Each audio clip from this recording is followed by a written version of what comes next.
You know, there are American heroes who don't like this idea. Neil Armstrong, Gene Cernan have both testified against commercial spaceflight in the way that you're developing it, and I wonder what you think of that.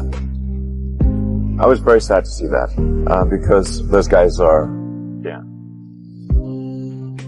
those guys are heroes of mine, so it's really tough. I wish they would come and visit and see the hardware that we're doing here. And I think that would change their mind. They inspired you to do this, didn't they? Yes. And to see them casting stones in your direction. It's difficult. Did you expect them to cheer you on? Certainly hoping they would.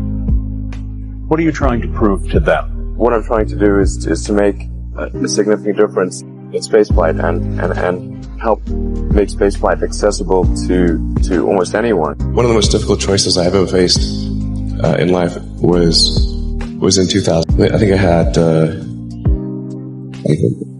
maybe $30 million left, or $30 or $40 million left in 2008. And I had two choices.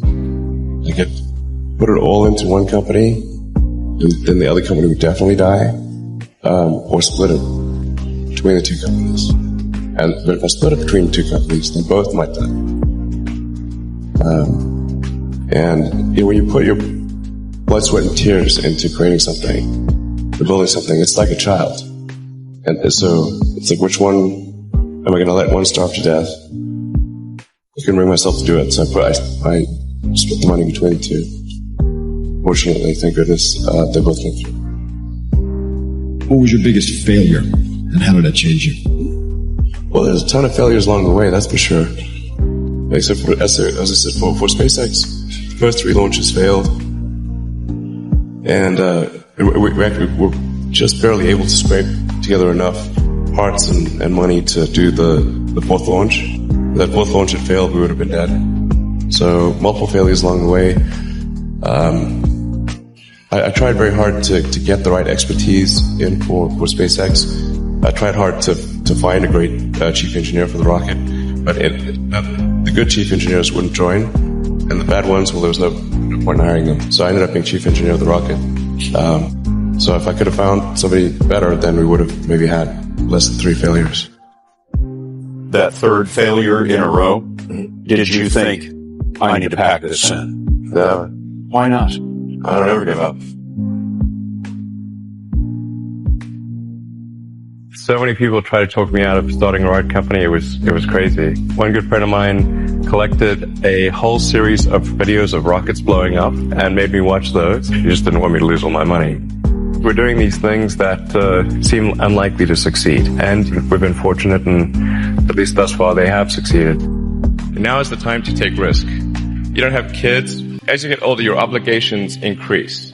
And once you have a family, you start taking risk not just for yourself, but for your family as well. It gets much harder to do things that might not work out.